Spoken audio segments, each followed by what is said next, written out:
FIM FM. Mirador, c'est Barban.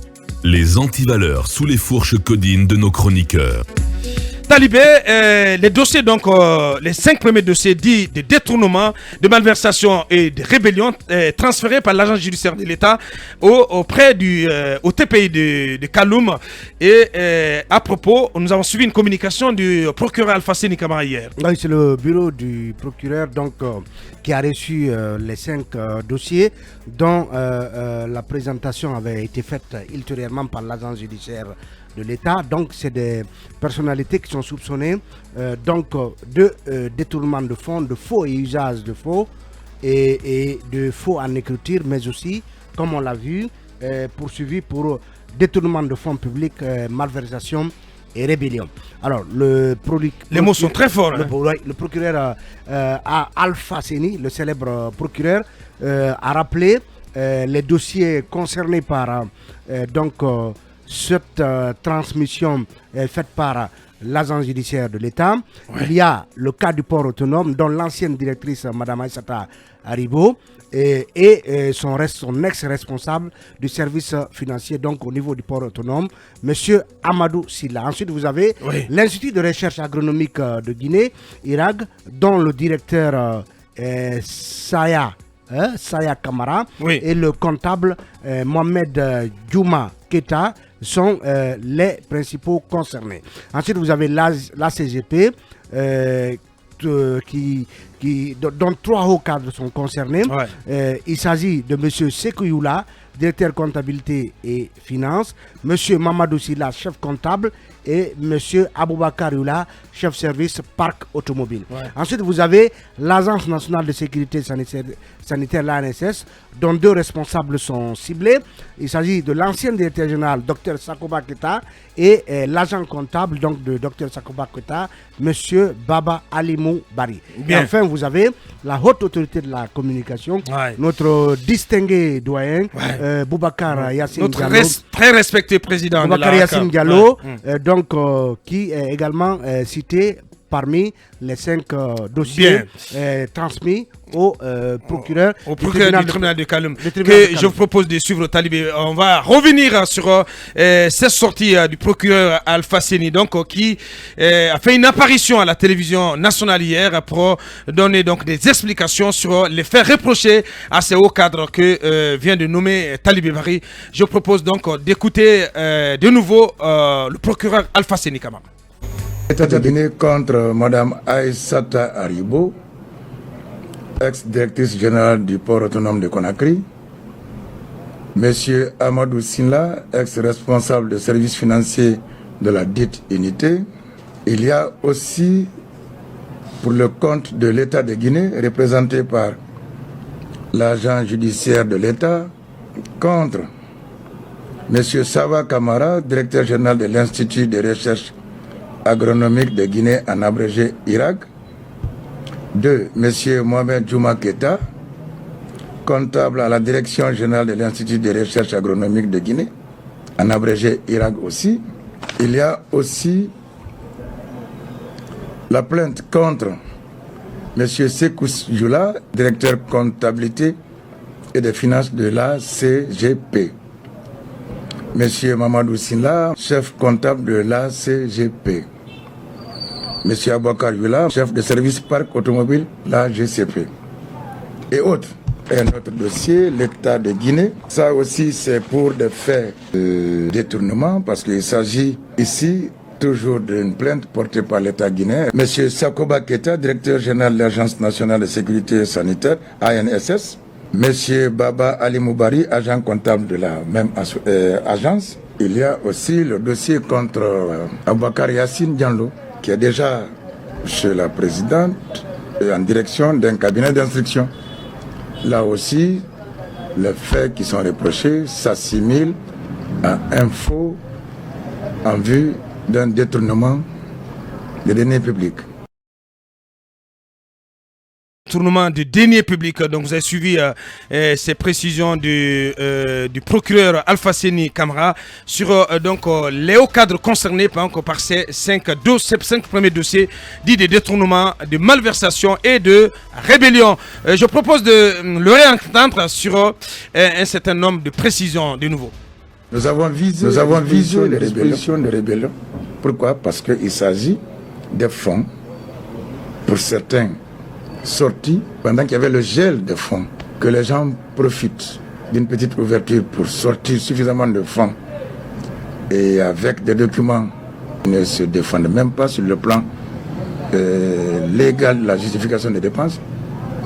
C'est pour cela que nous disons qu'il y a aussi rébellion. Lorsque on fait entrave à une décision de l'autorité, fût-elle administrative ou judiciaire, lorsqu'on résiste ou on contourne cette décision, ça va s'appeler rébellion. C'est pourquoi nous avons visé, il appartiendra aux différents juges d'instruction saisis, chacun en sa manière de voir, conformément à la loi, comment réguler tout ça pour que, au finish, que ces gens répondent de leurs actes. C'est au commis de l'État Kumba qui vont qui devraient s'attendre à des poursuites judiciaires. En tout cas, la machine est enclenchée. Les dossiers ont été transférés au parquet du TPD Kaloum qui va saisir les cabinets d'instruction. Je ne suis pas juriste, mais je pense que c'est du pur populisme. À Kumba. Chacun veut sortir sa tête au petit écran pour que le colonel voie sa tête. Vous parlez... Vous pensez qu'il n'y a aucun fond à ces dossiers? Vous parlez du magistrat Alpha Séni Camara, qui nous a annoncé le dossier Nabaya Gate. Où est le dossier? Quelle est la suite que le dossier a subi? De 200 milliards. Où est le dossier? Avez-vous entendu la suite? Je voudrais vous dire ceci. Le code de procédure pénale prévoit que le procureur reçoit les plaintes et les dénonciations, les oriente. Donc, sur le dossier de Nabaya Gate, moi, j'attends d'abord qu'il me fasse le compte rendu. Première On va aller parler de quoi que ce soit. Du point de vue historique, quand je vous entends dire le grand magistrat Alpha Séni Camara, ça me fait rire. On a dit le célèbre. Joyeusement ou tristement célèbre, ça dépend. Mais le célèbre. Il peut être célèbre tristement. Alors, il parle de rébellion. Quel est le code qu'il va utiliser? Le code de procédure pénale ou le code de procédure civile, économique et administrative? Qu'est-ce qu'il va utiliser? Il parle de rébellion alors que les décaissements ont été autorisés non plafonnés. Non plafonné. Autorisés non plafonnés. Avez-vous entendu un communiqué dire que les régies sont autorisées à sortir des fonds jusqu'à telle hauteur? Non. Non, on n'a pas cette information. Ça n'a pas été plafonné. Et quand tous, en tout cas, on m'a dit en classe de droit que tout ce qui n'est pas expressément interdit pourrait être autorisé. Alors, je ne suis pas en train de dire que ceux qui ont sorti l'argent ont utilisé légitimement, légalement, et comme ça se doit conformément aux prescriptions, l'argent. Mais là, ils sont dans du populisme. Là, ils sont en train de dire, de se gourer complètement. Colonel, nous sommes là, voici notre tête, nous sommes engagés. Écoutez, la justice guinéenne, elle comporte des bons hommes, des bonnes dames. Mais il y a des acteurs qui ne font pas le bon exemple. Je pense que ce dossier devrait être traité avec beaucoup plus de sérénité pour être solide. Je pense que ce dossier, de toutes les façons, le passé construit le futur. C'est cela. Akumba. Sociologiquement, le passé construit le futur. Bien. Voilà. Merci. Allez-y, Mohamed Kaba. Oui, mais c'est un peu écœurant. Vous pensez que c'est du populisme également? Mais ce n'est pas la faute. Parce que, honnêtement, mais moi, le cas de Yacine, ça m'écoeure. Non, j'en viens. Ça m'écoeure, mais ce n'est pas la faute. On peut pas accuser cet homme de tel. Mais honnêtement, j'y perds 2 millions. J'y perds mon latin. Mais c'est la faute à l'agent judiciaire de l'État. C'est pas possible. C'est la faute à Salah Hussein. Il faut qu'on connaisse les hommes dans son pays. Abouakar, c'est la faute à Salah Hussein, l'agent judiciaire de l'État. Alpha Séni ne fait que son travail, mais c'est l'agent judiciaire de l'État qui a décidé, dans ce pays, prétextant qu'il a prêté serment, de souiller l'honneur de certains cadres, dont le président de la HAC. Moi, je voudrais juste vous dire, ce n'est pas un appel à la désobéissance ni rien. Mais lorsque vous en prenez au président de la HAC, qui est l'organe de régulation des médias en Guinée, vous en prenez à tous les journalistes. Le jour de ce procès... Non, je répète. Attention. Non, j'ai dit que je n'appelle pas à la désobéissance. Moment, attention, on ne le défend pas aveuglément. Non. Mais nous parlons d'un homme dont la moralité est au-dessus de tout soupçon. Laissez-moi le bout de mes idées. Bien. Je répète que je n'appelle pas à une désobéissance. Encore. Mais lorsque le président de la HAC est convoqué, je me dis que tous les médias sont concernés par solidarité. Le président de la HAC... pas à l'aveuglette. Voilà. Mais le principe de confraternité va s'imposer. Ça, c'est un cas.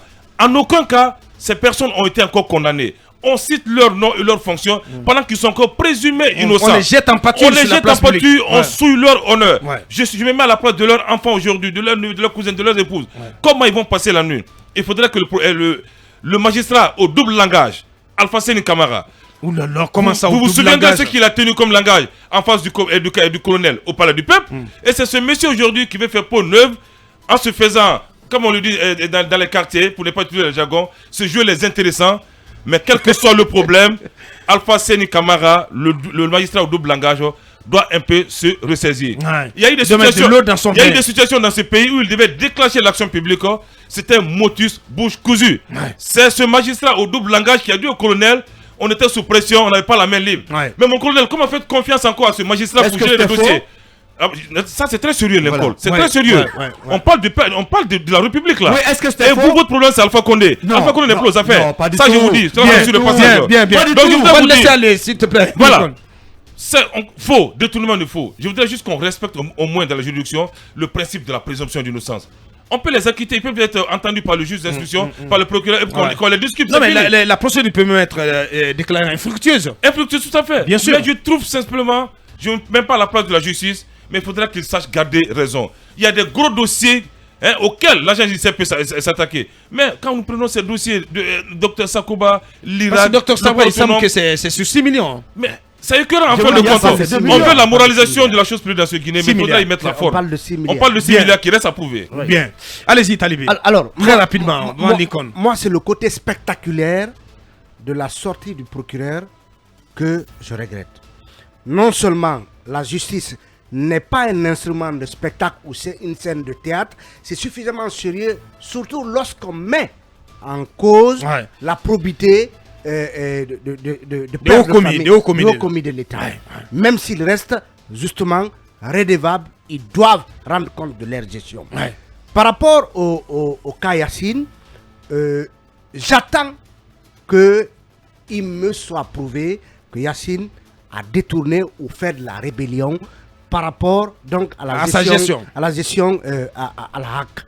Parce que, quoi qu'on en dise, nous avons un grand respect pour ce monsieur et nous savons que c'est un orthodoxe. Donc on attend de voir. Mais vous avez vu la réponse qu'il a eue. Il dit, puisque nous sommes les premiers voleurs de la République, il s'est senti très indigné. Mais très parce qu'encore on parle blessé dans son de 2 âme, millions atteint dans sa chair. ou tantôt de 40 millions. Comment un procureur qui garde dans ses tiroirs un dossier de détournement présumé de 200 milliards, peut-il se sentir aussi à l'aise pour venir parler aussi confortable concernant Yacine on parle tantôt de 2 millions, tantôt de 40 millions. Ça veut dire que, à mon avis, ce n'était pas la bonne personne pour communiquer sur cette affaire, parce que justement, il a encore des comptes en rendre. Il a un défaut de qualité. Mais à son niveau, il y a une phrase que j'ai... Talibé. Il y a une phrase. Talibé. Oui. Je grignote une seconde de toi. Le magistrat Alpha Séni est en train de devenir ce que Ndiaye était sous Alpha Condé. Continue. Bien. Donc, il y a une phrase dans ses propos, moi qui m'inquiète. Quand il dit qu'il appartiendra aux différents juges d'instruction, saisis de voir conformément à la loi comment réguler tout ça. Pour qu'au finish, ces personnes répondent de leurs actes. Ça veut dire que on est en phase d'instruction. Le juge il donne une orientation déjà. Oui, ça veut dire que les juges d'instruction, c'est comme si ils doivent forcément trouver de quoi. Ils doivent trouver l'articulation nécessaire, comme si l'alchimie nécessaire. Voilà, c'est comme si donc c'est une injection. Ils mettaient les juges d'instruction en demeure de trouver de quoi forcément inculper ces messieurs pour qu'ils viennent à la barre, au cours d'un procès. Alors que le juge d'instruction, au visa des éléments dont il dispose, peut abandonner les poursuites contre ces différentes personnes. Bien Donc, entendu. ce n'est pas bien articulé ainsi. Bien. Je pense qu'il faut donner toutes les chances à ces messieurs de pouvoir se défendre. Et je me pose la question, pourquoi, alors qu'on parle de dossiers de plusieurs milliards, on a parlé ici d'un DAF qui a 34 milliards ou je ne sais quoi sur son compte, on ne parle pas de tout cela, on parle des Yacine au sujet de 40 millions, de 45 millions, qui ont près de 2000 milliards de francs guinéens sur leur compte. Je pense que le déballage financier, judiciaire auquel on s'attend, on ne le voit pas d'abord. Ouais. Est-ce qu'il y avait quelle urgence? On nous sert Il y avait du quelle menu urgence? fretin, là. Non, il y avait quelle urgence, quel empressement à ce que ces dossiers, même si on sait que la CRIEF ne siège que à partir de 1 milliard, il y avait quel empressement à ce que, par exemple, le dossier de Sakoba, qui porte sur 6 milliards, il y a quel empressement à ce que le TPI de Kaloum s'en saisisse au lieu de la CRIEF, qui est compétente pour connaître des affaires de détournement ou de fonds portant sur 6 milliards. Très bonne question. Allez-y, Lincoln. Moi, je vais vous surprendre, hein. Contrairement à vous. Oui. Moi, mais cette c'est votre procédure, droit. Ça me convient. Vous savez pourquoi? Il y a un adage qui dit que qui vole un œuf vole un bœuf. Volera un bœuf. Alors, si aujourd'hui on incrimine ou on poursuit ceux qui ont volé 1 million, attendez-vous à ceux qui ont 2 milliards, 100 millions sur leur compte, soient poursuivis.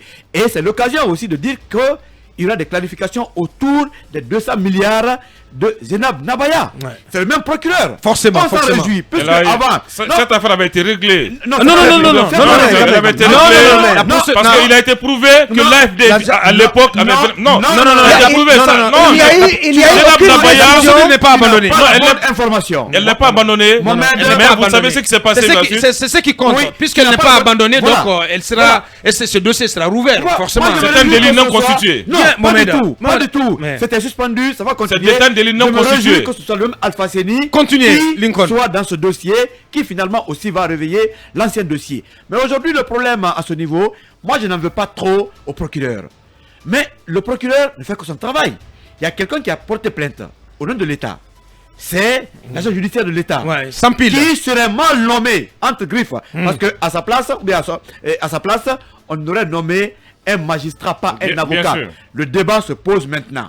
Dans le milieu judiciaire. Dans le milieu judiciaire. Mais c'est pas la première fois qu'on nomme quelqu'un qui n'est pas magistrat. Il faut respecter aussi les textes. Il y a un notaire, Alfred Mator, ça a été... Je ne dis pas qu'il ne faudra pas... Mori Doumbouya a été avocat. Il est avocat. Mori Doumbouya, avant d'être ministre, il était avocat. Nous sommes à l'ère du changement. On va attirer l'attention du président de respecter les lois de la République. Bien. Si ce sont des avocats qui doivent être là-bas ou d'autres qualités, en tout cas dans un judiciaire. Mais ils sont tous magistrats. Non, pas du tout. Les avocats, ils ne sont pas tous magistrats. Non, mais je parle des notaires, parce qu'il a dit qu'un notaire avait été nommé, Alfred Matos. Ce poste est réservé aux magistrats, dans les conditions normales. Il faut respecter le texte. Donc si cela est respecté, c'est que Maître Sampil sera dégommé simplement et purement. Alors pour continuer, par rapport à certains montants. En 30 secondes. En 30 secondes. Le cas de Yacine, on ne le défend pas. Bon, la procédure aussi, il y a eu quand même... c'était pas orthodoxe. On aurait dû dire qu'il y a des malversations au niveau de certaines régies ou certaines entités. Mais aller citer nommément les directeurs ou les agents comptables, c'est pas sérieux. Les jeter en pâture sur la place publique. Yacine, on parle de 2 millions de francs guinéens, pas 47 millions. Les 2 millions, Yacine aurait justifié. Et ça aurait servi à des photocopies par rapport aux cartes et autres impressions. Mais pourquoi forcément Yacine est apparu dans ce dossier? C'est la grande question. Moi j'apprends que quelque part il a refusé un ordre venu d'en haut par rapport aux médias. Ça reste à vérifier. Trouver des poux sur son crâne rasé. Ce qui Parce que le crâne de Yacine est complètement rasé. Ce qui semble quand même être plausible, c'est qu'il y a une opération qui consisterait donc à remplacer Yacine de la tête de l'ARC. On va vérifier tout cela dans les semaines à venir. On fait la pause info et puis on revient pour continuer cette émission. D'emblée, je suis d'accord avec Akumba que c'est très bien de saisir au rebond si vous voulez, les dossiers desquels il a été saisi. Je parle du procureur Alpha Séni. Mais précédemment, il y a des gros dossiers pour lesquels il aurait été saisi. Et je crois que la dernière fois, devant le colonel Mamadi Doumbouya, il a dit que s'il n'a pas diligencé, s'ils n'ont pas pu diligenter ces dossiers-là, c'est parce qu'il y avait un blocus et par la volonté des hautes autorités de l'époque, notamment du régime Alpha Condé. Effectivement. Entre autres dossiers, le dossier du massacre du 28 septembre, entre autres dossiers, le dossier justement de cette affaire de 200 milliards imputée à Dame Zénab. Donc, pourquoi ne pas déterrer, exhumer ces dossiers-là et justement éclairer l'opinion là-dessus? Je partage cet avis d'Akumba. Maintenant, pour tout ce qui vient sous Mamadi Doumbouya, il y a quand même une chose qui est claire. Le volontarisme du colonel Mamadi Doumbouya dans la lutte contre la mauvaise gouvernance économique, dans la transparence économique n'est pas, je vais dire, ne souffre d'aucun doute. C'est une évidence inaltérable. Maintenant, le segment judiciaire ou de contrôle économique qui doit matérialiser justement cette volonté du président doivent justement se conformer aux normes en la matière. Et c'est en cela que les gens s'indignent quand, par exemple, on commence déjà à citer des noms alors qu'ils ne sont pas tout à fait coupables des faits qui leur sont reprochés. Donc ça devient une question de procédure. Donc, je pense qu'ils doivent se prémunir de toutes ces mesures-là avant justement de se mettre devant le petit écran. Sinon, la démarche en tant que telle ne doit pas être, je vais dire, faire face à un obstacle. Lutter contre le détournement des biens publics, c'est tout ce que nous avons dénoncé ici, c'est tout ce qu'on a voulu. Je pense que c'est salutaire, mais il faut y mettre de la méthode, que ça ne sente pas du ciblage, parce que le cas du doyen Yacine Diallo, vous l'avez dit tout à l'heure, s'il y a des velléités de l'éjecter du poste où il est, parce qu'il n'a pas accepté des injonctions de fermer tel média ou de suspendre tel autre journaliste, alors que ce journaliste ne s'est pas rendu coupable de violation de la déontologie de l'éthique de son métier, qu'on veuille l'enlever, nous suivrons cela de plus près. Parce que ce qu'on d'un œil de gendarme. Voilà, ce qu'il y a comme unanimité autour de lui, c'est que c'est pas un homme d'argent, c'est que c'est pas un monsieur qui veut s'enrichir, et cela est clair, et qu'on veuille justement lui reprocher des questions de 2 millions ou 2 millions 500. Il y a à redire, et on va garder le regard sur la procédure. Merci Mamadouri. Merci donc à tous les 5. Voici ce qu'on pouvait dire donc sur cette sortie du fameux procureur Alpha Séni Camara du tribunal de première instance de Kaloum. La suite de l'émission. Mirador.